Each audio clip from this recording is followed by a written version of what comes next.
Immortality. As a reminder, please go back and check out the previous videos if you want to see the sequential unfoldment of ideas as we talk about everyday immortality. And today I'm going to go a step further in our discussion to talk about the matrix of creation, how to tickle it a little bit so we can experience lightness of being. So now I have to do two things. One is recapitulate what I mean by the matrix of creation. Also, what I mean about tickling it, and how then can we experience our fundamental nature, which is lightness of being. And that's all we need. Lightness of being actually means a light being. You are a light being having a heavy experience, which is called the body and the physical world, and a semi-heavy experience, which is called the mind. But your fundamental state is lightness of being. You are a light being having a human experience. You're a light being having a human experience. And the human experience is actually pretty much heavy, right? It's not easy. So how do we return to home base? How do we return home? And the answer is you're already home. You never left home. You just escaped for a while into escape, and occasionally that dreamscape became a nightmare. And then, the dreamscape vacillated between being a nightmare, hell on the one hand, and paradise, heaven on the other hand, but it always was a dreamscape. And that dreamscape is being projected by being, by the light of being that modifies itself into mental activity, which we call feelings and emotions, imagination, aspirations, desires, memories, so on. And then that is a little bit of heaviness to the lightness of being. And then it also modifies itself as perceptual activity, which then we call the body, which is heavy, and also the world, the material world, which is the interpretation of, in a sense, of it is the interpretation of perceptual activity we call matter. And then there are two types of matter. One is inanimate matter, which seems to move around as an interaction with other inanimate objects, bump into inanimate objects and create more inanimate objects. Also follow the law of gravity, the curvature of space-time. Animate objects move through intention. When objects, all that's moving is perceptual activity and changing sensations. So awareness or attention is experiencing and changing sensations, and the rest is a story. And there is mind, body, spirit, and the physical world. But if you understand what over and over again, fundamental nature is lightness of being. That's all. Lightness of being is fundamental nature. And fundamental nature expresses itself as lightness of being. Is that fair enough? Are you able to agree on this? But if you agree on this, then fundamental nature is lightness of being.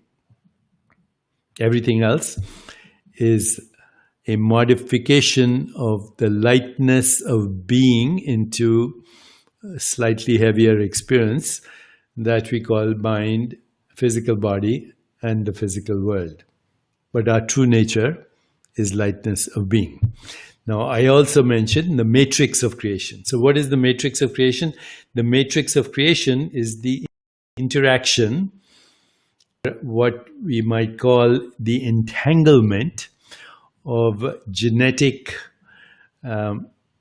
information that is expressing itself as biological forms, which are experiencing, each of them, their unique experience of what they call, or what is we call, the physical body and the physical universe. Okay, so lightness of being modifies itself into degrees of heaviness, and their mind and body. But the conscious agent is you as a soul, as a being, as a fundamental aspect of infinite consciousness, experiencing finite experiences as thoughts, sensations, perceptions, images, feelings, relationships, projections, sounds, textures, tastes, smells, fragrances, heaviness and lightness and softness, and anything that we call a quality of awareness, then constructed into the notion of mind, body, and physical world. So what is the matrix? The matrix is conscious agents, all infinite, formless, boundless, interacting with each other, projecting the universe. You and I are human conscious agents, but there are plant conscious agents and animal conscious agents and bacterial conscious agents. Dare I say, maybe even virus conscious agents and fungi conscious agents. So the total universe, the matrix of creation, is conscious agents symbolized as genetic codes. And these genetic codes of existence, which are human genetic codes, but bacterial genetic codes, fungi genetic codes, viral genetic codes, and all these genetic codes are symbolically expressing conscious agents in the matrix of conscious agents. These symbolic codes are expressing themselves as biological organisms, including the human body, but all other biological organisms. And these biological organisms interact in the matrix of creation, having unique perceptual experience, and the entanglement of those unique perceptual experiences is the projection of the physical world, also what we call physical bodies. So that's the matrix of creation. It's an expression of lightness of being and the entanglement of beings of light expressing themselves as agents of light. And those agents of light are symbolized as our genetic expression in the microbiome of existence. And that's all there is, the microbiome of existence.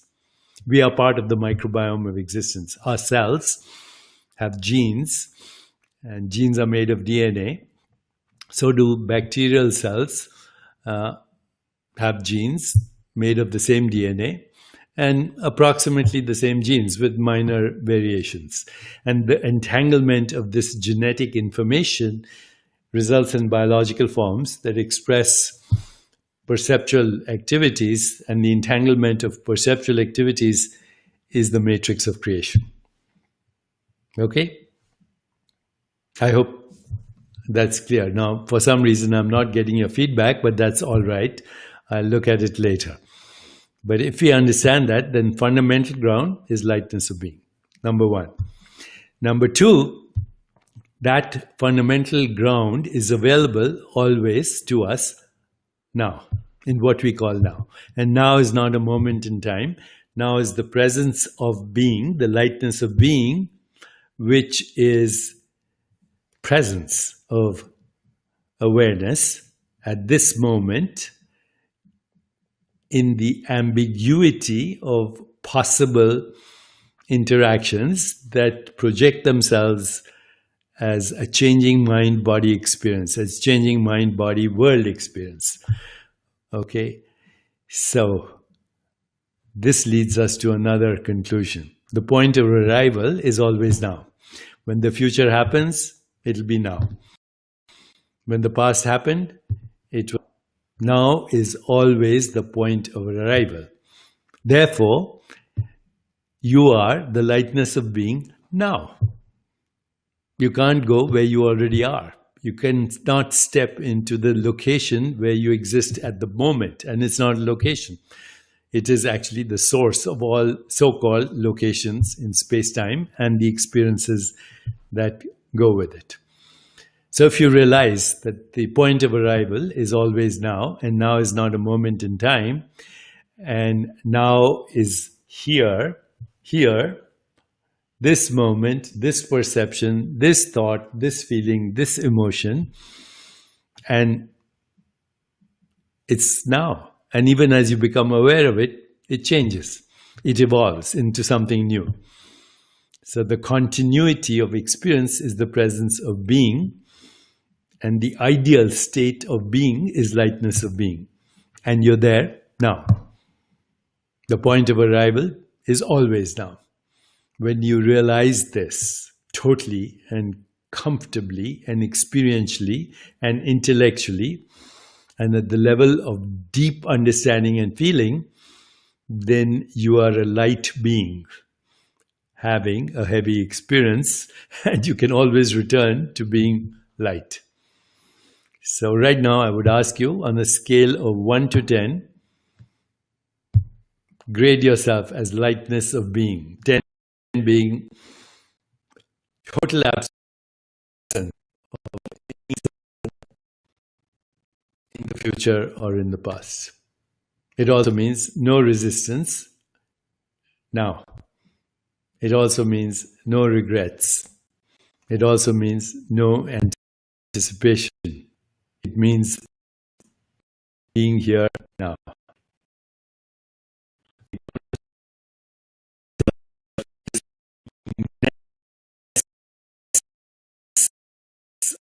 Of now, the knowingness, and from here, being, you automatically have a loving, compassionate heart, because the lightness of being is the matrix of creation and entanglement of all experiences where we are inseparably one. So a loving, compassionate heart is a modified expression of lightness of being. Now feel your body, and you'll see that if you are experiencing lightness, your body is automatically joyful and energetic. If you are 10 out of 10 on the scale of lightness of being, then you will be 10 out of 10 on the scale of loving, compassionate heart, 10 out of 10 joyful, energetic body.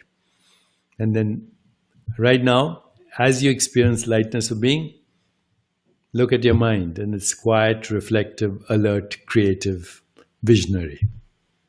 Lightness of being modifies itself into a loving, compassionate heart, a reflective, alert mind, and ultimately a joyful, energetic body and a joyful, energetic world. If you had those 4 things, joyful, energetic body, joyful, energetic world, loving, compassionate heart, reflective, alert mind, and automatically grounded in lightness of being, then everything is perfect, right? 10 out of 10 everywhere. 1 would be miserable, and everything else in between. Start with lightness of being. Seek the highest first, everything else follows. Now, elsewhere I've talked about the 8 limbs of yoga. So they start with yama, niyama, rules of personal and social conduct, which means basically joy, happy relationships, yama, niyama. Then the third is pranayama, breath. Breath is the lightness of sensation, pranayama. Lightness of sensation. Also lightness of sensation when we move our hands through the air, or lightness of sensation when we touch a feather. Okay, so what was I saying? We think of light as photons, which are symbolic expressions of light. And photons are the lightest thing in the universe. Photons appear as particles and force fields and space-time events, and ultimately everything that we call reality. Everything that we call reality is basically photons assuming heaviness. But photons are actually constructs for the lightest of lightness experience, which is awareness. Awareness without form, awareness irreducible, awareness infinite, awareness unbounded, awareness without borders, awareness that is irreducible, awareness that is without cause, where everything is interrelated, interconnected, entangled in the matrix of creation. We tickle this. How do we tickle this? Through humor, through laughter. And so what humor and laughter? Humor and laughter is the lightness of being that recognizes that as the infinite being, everything is contained. Everything is contained. Ambiguity, paradox, contradiction, chaos, creativity, imagination, sinners, saints, divine, diabolical, sacred, profane, doesn't matter. Pleasure, pain, all of that is engulfing or being engulfed by the lightness of being, the matrix of creation. Tickle that with a little humor, with a little laughter.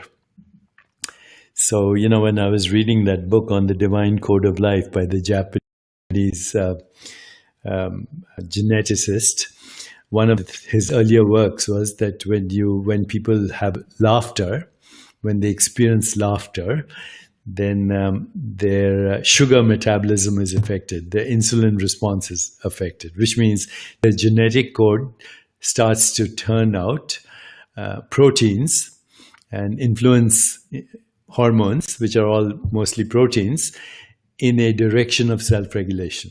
In fact, his work showed that people who experienced laughter instead of a boring lecture had better sugar tolerance, postprandial blood sugars, which means certain genes were activated, and these genes were healing genes, and they came from the experience of laughter, lightness of being. And what is laughter? Laughter is the non-judgment of contradiction, paradox, ambiguity, and chaos, unpredictability. When we embrace all of that, feel light. A joke is just that. It is embracing contradiction, paradox, getting in touch with your soul, which is light, irrespective of what is happening. Its fundamental nature is light. Is light. I was thinking of an example of lightness of being, and I want to share it with you. Many years ago, I was invited to visit the grandfather of a colleague friend of mine. And this is 20 years ago, and the grandfather had taken sannyas, which means he had withdrawn from society. He was living in an ashram, actually by himself, in the ashram, away from the ashram. He had one person to help him cook the food, but otherwise he was in the fourth stage of life, which is taking sannyas in the direction of self-realization. First 25 years of life is education. Second 25 years of life is fame and fortune. Third 25 is giving back. Fourth 25, and I'm going to get there in a couple of years, is you detach from everything and you embrace only lightness of being. So I went to visit the grandfather of my great friend, who was celebrating his 90th birthday in seclusion in an ashram.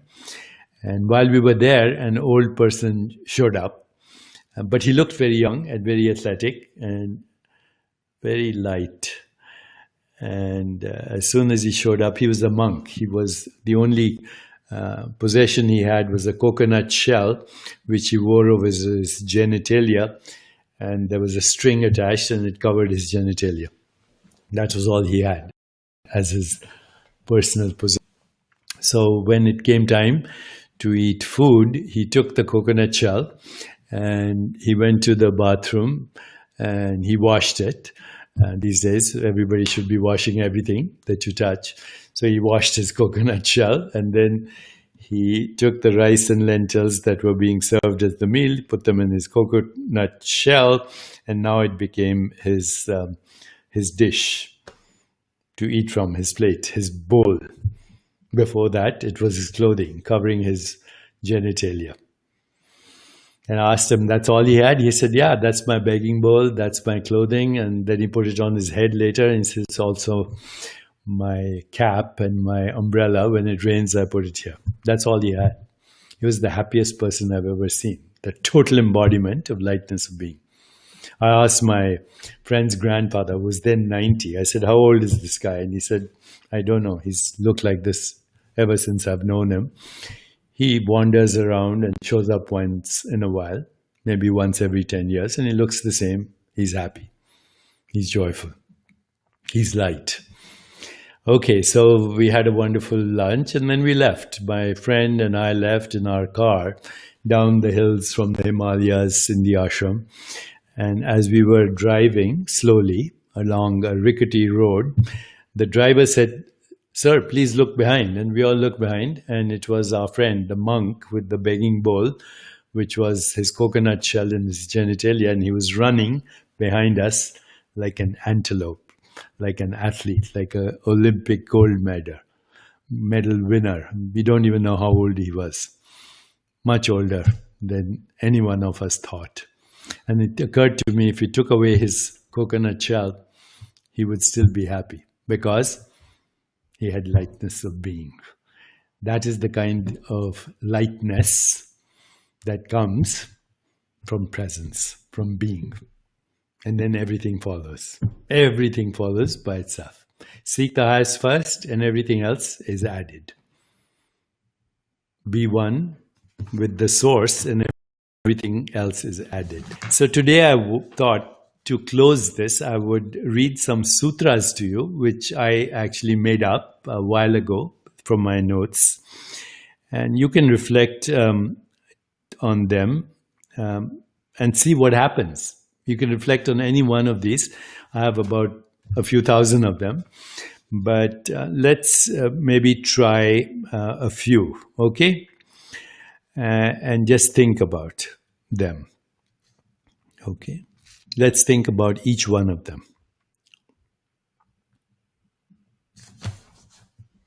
First one,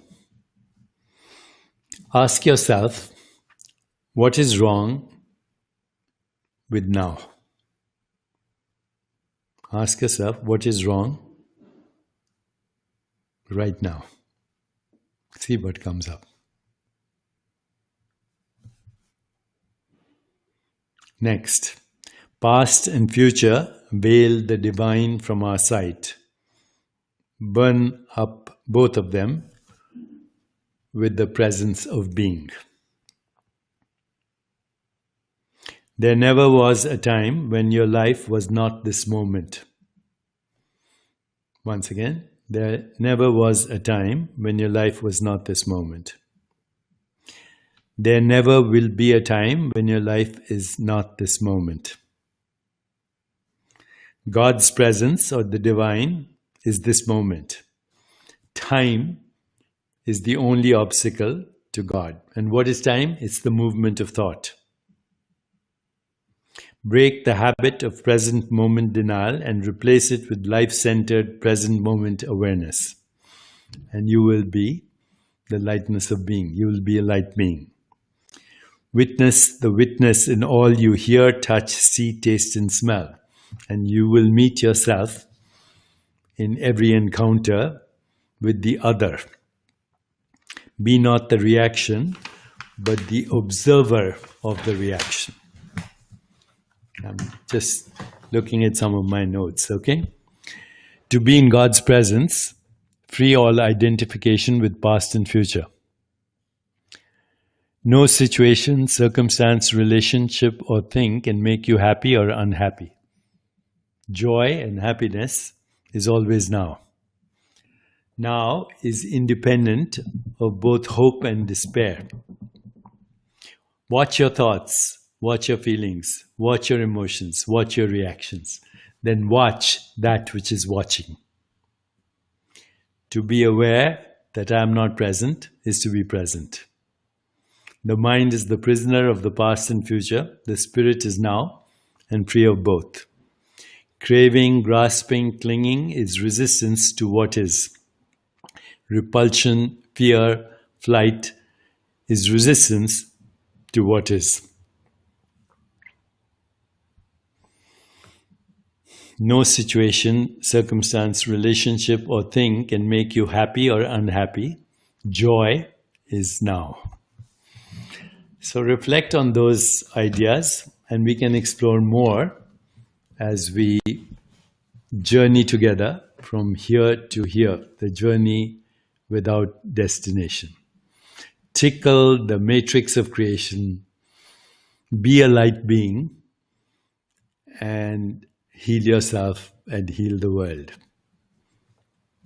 Thank you. See you tomorrow. Bye-bye.